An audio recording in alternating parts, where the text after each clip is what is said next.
తమిళనాడులో school van ను ఢీకొట్టిన రైలు, 2 విద్యార్థులు మృతి, పలువురికి గాయాలు. నేడు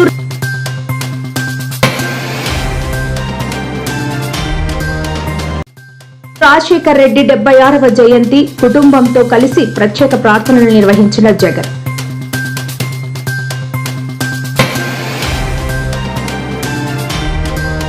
సీఎం రేవంత్ రెడ్డిపై సంచలన వ్యాఖ్యలు చేసిన కేటీఆర్, రేవంత్ కు రచ్చ చేయడం తెలుసు, చర్చ చేయడం రాదు అంటూ ఘాటు వ్యాఖ్యలు.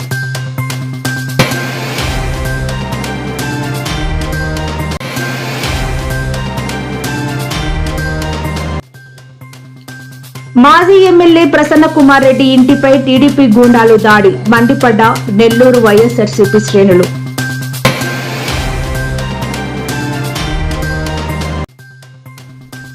కేటీఆర్ పై మంత్రి సీతక్క సంచలన వ్యాఖ్యలు, నాపై తప్పుడు ప్రచారం చేస్తే నాశనమైపోతావు అంటూ ఫైర్.